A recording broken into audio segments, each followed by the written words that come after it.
taking notice, that much is clear. Now I'm meaning to ask you, hoping you'll take this right. Girl, have you got plans for Christmas night?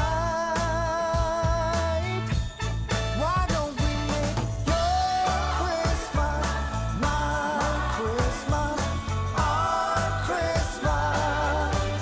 Why don't we make your Christmas my Christmas, our Christmas? Hello, welcome back to Living Happily with Lori on the Christmas reading edition for all of us to enjoy. Tonight we are going back to before there was color on cable or TV or anything. We're going to take it back to the times when it was just black and white and you had to figure out what the colors were. So let's get started. We are on story 6 of It's Beginning to Look a Lot Like Christmas. And the story is called The Celebration.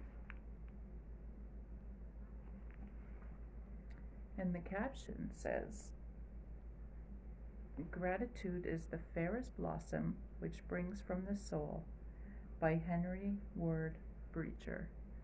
And tonight we are going to do 3 stories. And I did not doll myself up tonight because it was a very long night and day today. So anyway, I hope you don't mind the appearance. Let's get started. In our family, Friday night dinners were the same as any other night, except that there were no school the next day. Before the last bite was swallowed, my brothers, my sisters, and I would race out the front door and scatter in different directions to find our friends. Both my brothers had bar mitzvahs,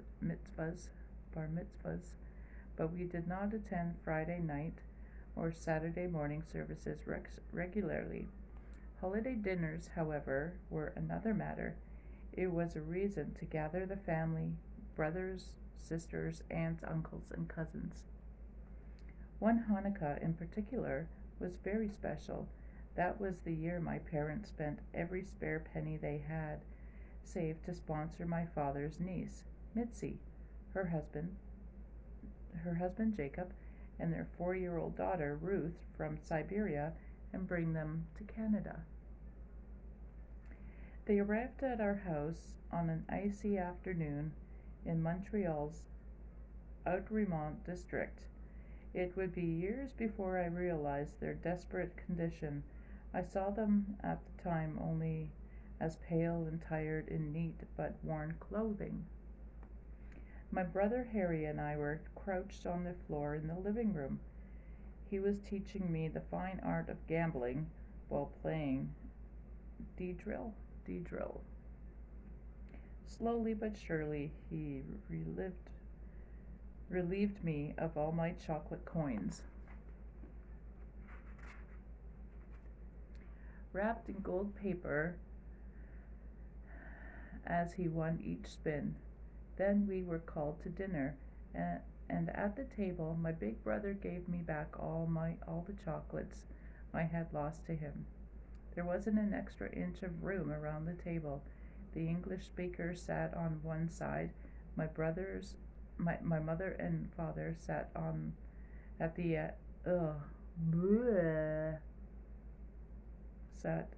the end closest to the kitchen, while my brothers, my sister, and I shared one side of the table. The foreigners, Mitzi, Jacob, and Ruth, sat across from us. My father stared at his niece, his new-found family. They spoke Romanian, with the odd Jiddisch word thrown in when my father couldn't remember or understand a word or two of the language he had left behind. so many years ago before. It was the only time I ever saw a tear slide down his cheek, and he brushed it aside with a flick of his thumb. I wondered what was wrong, but a smile remained as he talked, his eyes never straying from the face so much like his older sister who had been lost in World War II. While everyone talked, my mother, already exhausted from preparing the feast, trekked from the kitchen to the dining room table with plates of roasted chickens, steaming bowls of mashed potatoes, boiled carrots, parsnips, peas, all drizzled with melted butter, followed. followed. There were also platters of crispy potato lat latkes. I don't even know what that is. With the side dishes of sour cream and applesauce, and a special treat of Romanian style roasted eggplant, mashed with onion and green pepper and splashed with olive oil. Mitzi just stared at the food, her eyes slowly filled with tears. She thanked my father in Romanian, Jiddisch, and family in few words of English she knew. Her family's years of starvations were over. They were now living in the land of plenty, the land of freedom and opportunity. Jacob put his hand on her shoulder while she wept. Perhaps it took all the intervening years for me to discover the meaning of the war, the suffering of other people, and my own experiences of growing up before I could really understand the significance of that special dinner. Until the day he died, Mitzi was my father's connection to all he had left behind. She was a constant companion and the family's historian for those lost in war or concentration camps. I never saw another tear on my father's cheek, but I will never forget the one I saw that day and what I learned from it. By Joey Carlton Husak. Wow. Let's not forget about our war vets, eh? They do a lot for our countries. Moving on to the next one. It's called Turkey, Pumpkin Pie, and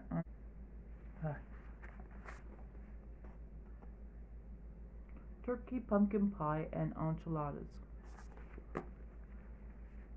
The caption underneath reads, Travel and change of place impart new vigor to the mind, by Lucas Annis Seneca.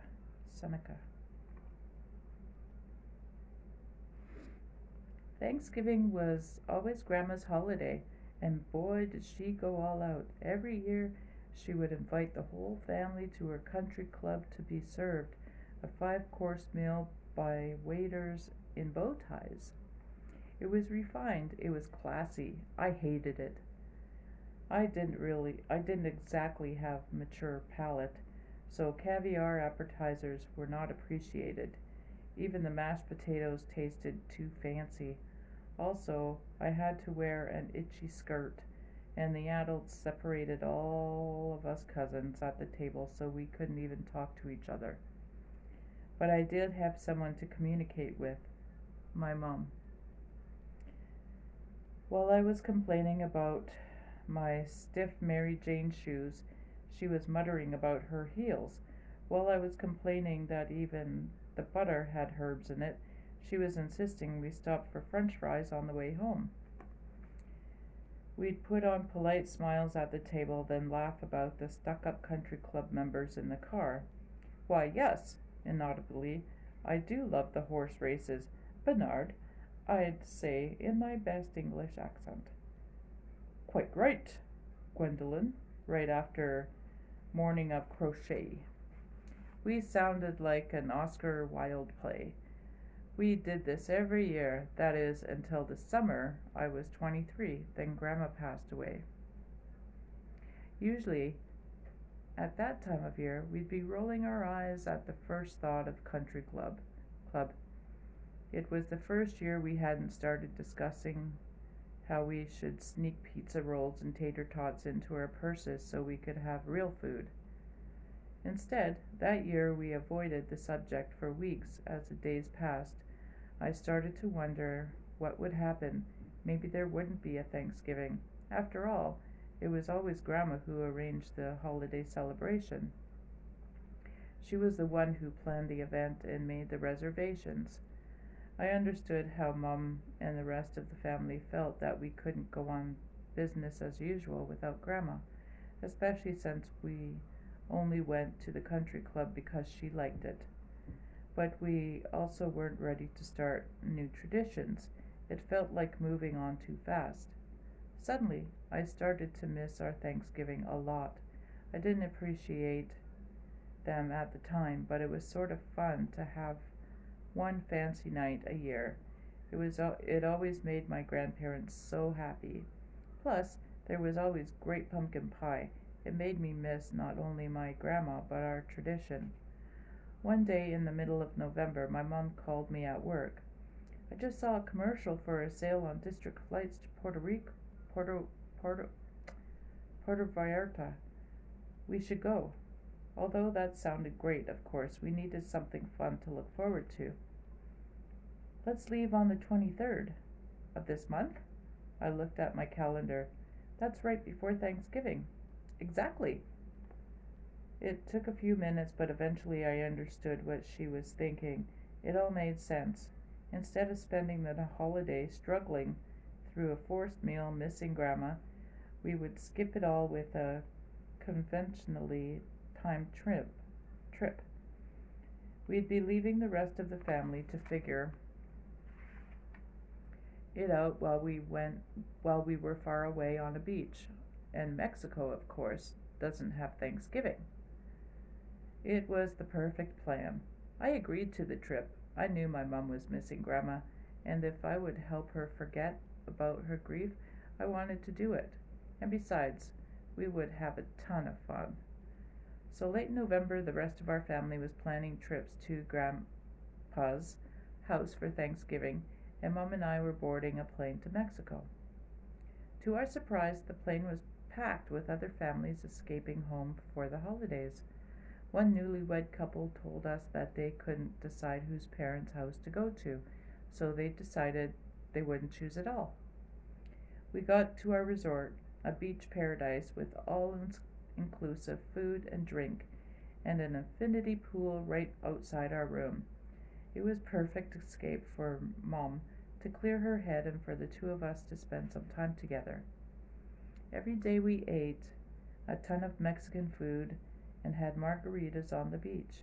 We had so much fun hiking and renting kayaks, but something felt off. As Thanksgiving Day approached, it was sad to think that we wouldn't have a Thanksgiving with Grandma again, but it was also disappointing to know we wouldn't be seeing our family for the holiday, that we wouldn't have a Thanksgiving at all.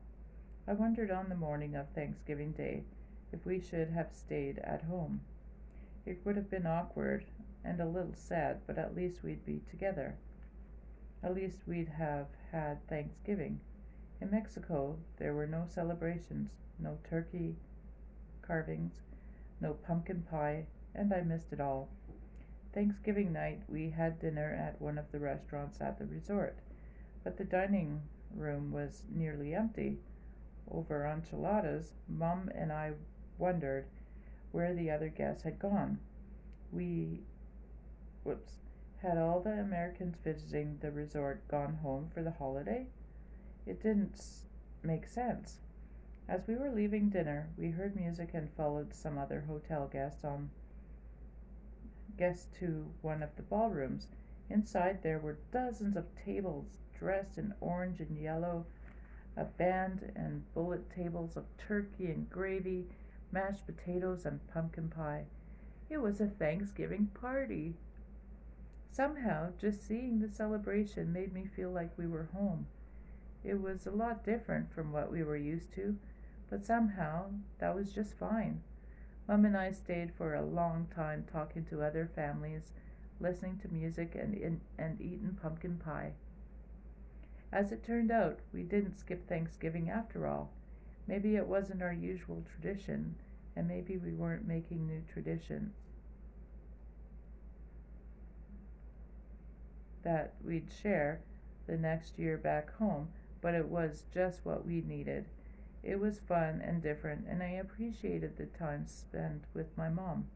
And wipe the slate clean, it was an opportunity to honor our memories and to make room for new ones. And even though we were thousands of miles from the rest of our family at home, I felt like Grandma was there with us, somehow, celebrating. By Julie Pretzel. That's kind of cool. That story kind of goes from like a positive to negative to positive again, and it's really interesting. It's called December Morn, and it reads underneath: Concentrate on counting your blessings, and you'll have little time to count anything else. By Woodrow Kroll. Ugh. All right, let's carry on. A fresh white blanket of snow draped my favorite pine tree in front of our yard. A smattering of snowflakes lingered in the air as the daylight began. In the backyard, our golden retriever romped in the crisp snow and stopped briefly to let a couple of the flakes tickle her nose. It was morning, just 3 weeks before Christmas Day. I couldn't sleep, so I got up early with the dog and took in the serene beauty of the first snowfall of the holiday season. I stretched the kinks out of my 50-year-old body, and then I turned on the lights of our 2 Christmas trees. I admired the beauty of the decorations and the memories they represented. These were memories that my wife, daughter, and I had created. On one tree, we had ornaments from the various travels and favorite places. The other tree had variety of ornaments made by our daughter. The scent of fresh pine lingered on each tree. Below our neatly decorated fireplace mantel sat a red poinsettia plant. I laughed at myself as I thought that it was already Christmas miracle that this plant had survived since Thanksgiving. My wife and I have reputation for killing plants in record time. I started a pot of coffee and took in the aroma of fresh hazelnut. Oh, I love hazelnut coffee and creamer. Ooh, good stuff. I peeked out at the dog to see how she was doing.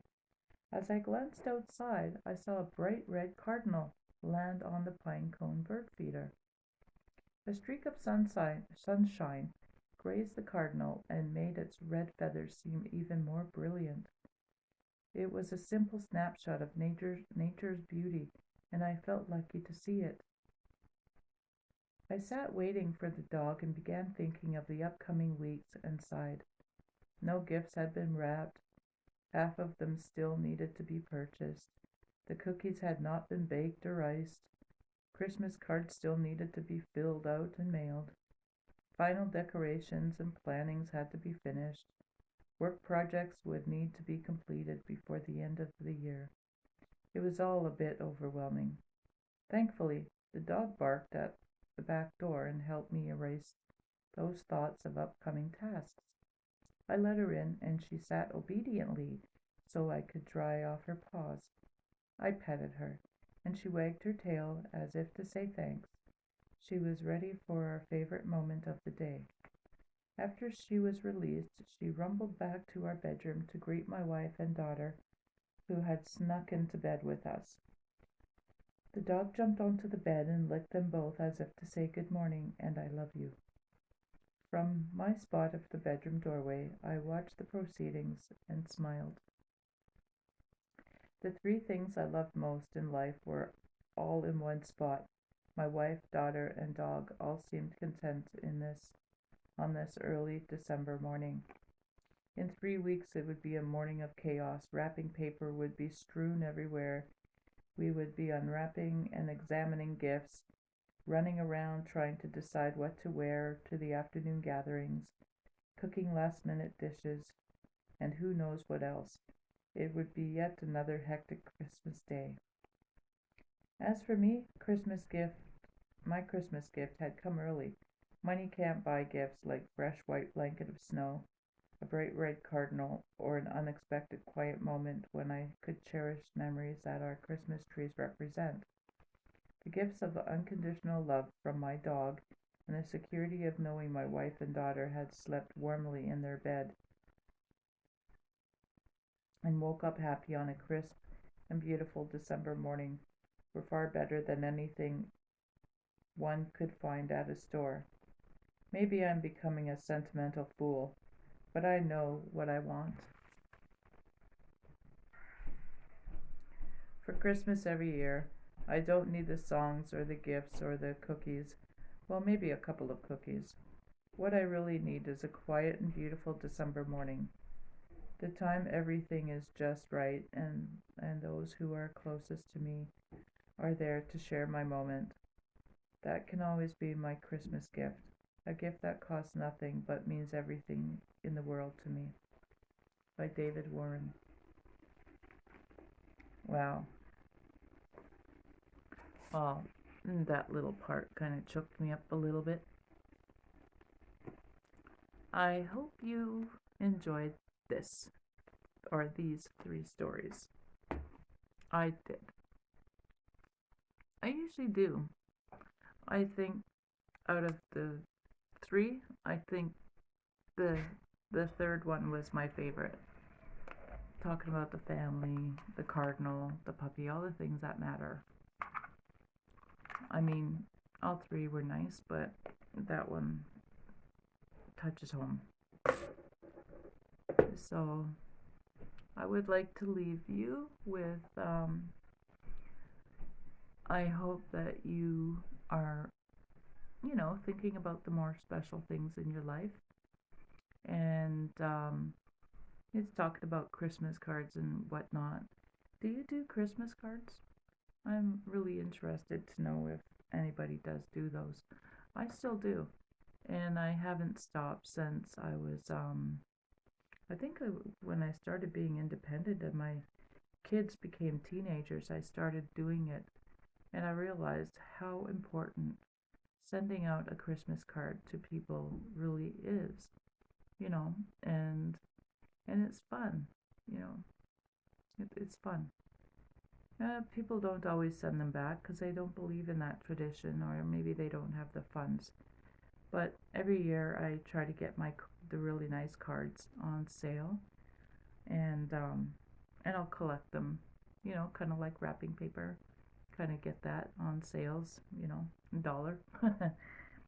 But anyway, I'd like to finish this night by saying I hope your night is blessed, and I hope that you have health and a bunch of abundance, and mainly always allow your spirit to be the warrior within.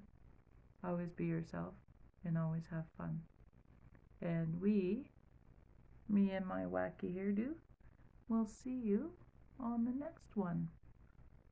And don't forget to hit like and give a comment. And what did you think of this black and white episode? Well, it's not really an episode, but you know what I mean. Recording, video. Anyway, we'll talk to you soon. And we will see you tomorrow night. Later.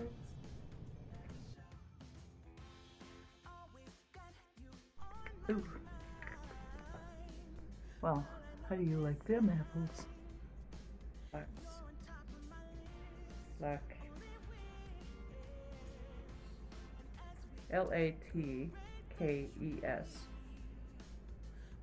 Latkes. Lackeys. I thought English language would be good if I was the one who spoke it. But people are right. It is very difficult. Enchiladas. I know I just said that wrong. Enchiladas. Oh dear God. Enchiladas. So we will go into the other story, and I need to wet my whistle.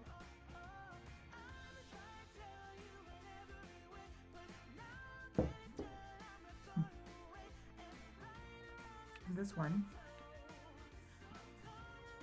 Hey, that's pretty. I'm gonna leave that for the rest of the day, okay? For the rest of the reading. It's so pretty.